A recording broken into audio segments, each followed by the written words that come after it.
వెతకడం ఎంత దురదృష్టమో అమ్మ లేని వాళ్ళకి తెలుస్తుంది. శ్రీకర్ సార్కి అమ్మని దూరం చేయొద్దు. ఆమె కోలుకుని ఇంటికి వెళ్ళాలి.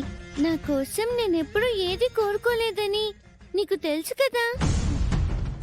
అందుకే ఈసారి నా కోరికను నెరవేర్చు తల్లి.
డాక్టర్, అమ్మకి ఎలా ఉంది? It's miracle. ఏమైంది? మీ మదర్ సేఫ్.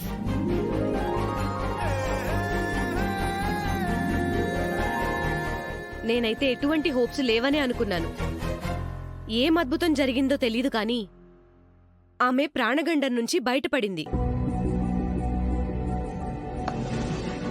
బ్రెయిన్లో బ్లడ్ క్లాట్ అయింది కాబట్టి సర్జరీకి వెళ్లాల్సి వస్తుందని అనుకున్నాను. ఎందుకైనా మంచిదని మరోసారి ఎంఆర్ఐలు చేసి చూశాను. బ్లడ్ క్లాట్స్ కరుగుతూ కనిపించాయి. ఇక ఎలాంటి ఆపరేషన్ అవసరం లేదు. Thank you doctor. Thank you so much. మీరు సరైన సమయంలో తీసుకురావడం కూడా మంచి పనైంది.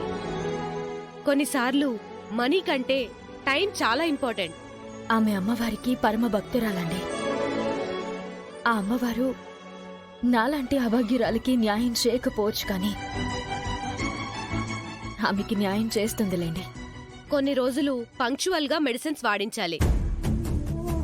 అప్పుడే బ్లడ్ క్లాట్స్ పూర్తిగా క్యూర్ అవుతాయి. మరో విషయం ఏంటంటే ఆమె హైపర్ గా టెన్షన్ పడకూడదు. అది చాలా ప్రమాదం. వసంత, ఏంటి? మీ తమ్ముళ్ళు వాళ్ళ భార్యలు మరీ దారుణంగా తయారవుతున్నారని నీకు అనిపించడం లేదా? మన బతుకులే చక్కగా లేవు. ఇప్పుడు ఆ విషయాలు మాట్లాడడం అనవసరం.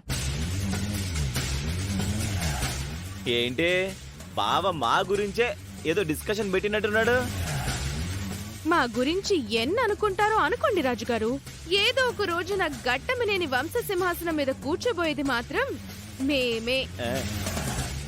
ఎంతకీ రాత్రంతా అమ్మ రాకుండా ఏమైనట్టు?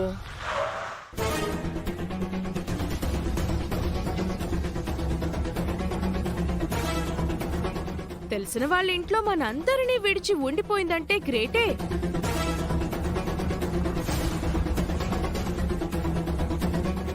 బయట కారు ఆగింది. ఎవరో వస్తున్నట్టు అనిపిస్తుంది.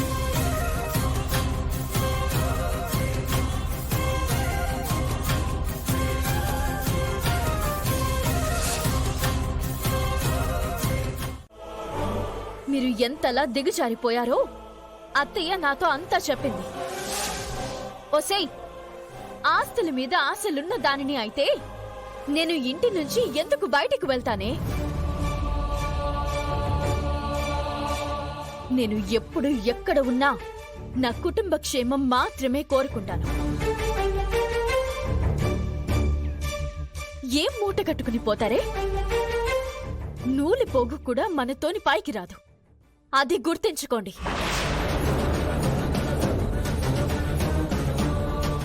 అత్తయ్య ఇలాంటి పరిస్థితుల్లో ఉంది కాబట్టి ఎక్కువ మాట్లాడలేకపోతున్నాను.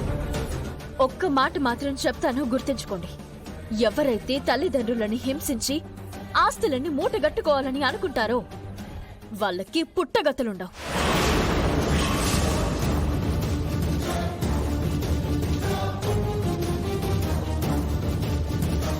అలాంటి మనుషులు బతుకున్న శవాలతో సమానం.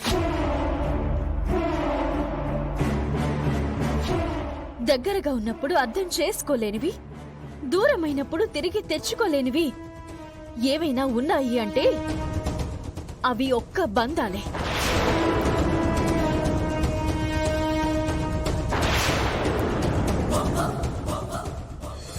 ఇప్పటికైనా బుద్ధి తెచ్చుకుని దేవతలాంటి అత్తయ్యని బాధ పెట్టకుండా మంచిగా చూసుకోండి.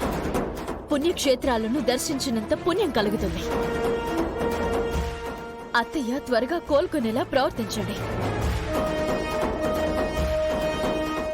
ఆస్తులు ఎక్కడికి పోవు.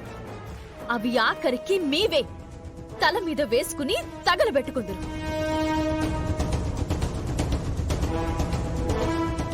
అబ్బే, నువ్వు ఎన్ని చెప్పినా దున్నపోతు మీద వర్షం కురిసినట్టే అవని.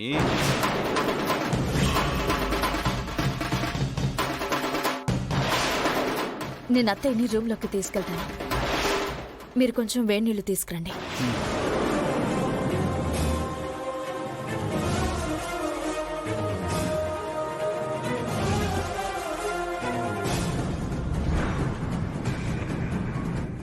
అందరికీ క్లాస్ గట్టిగా పడింది కదూ. నువ్వు గమ్మునుంటావా?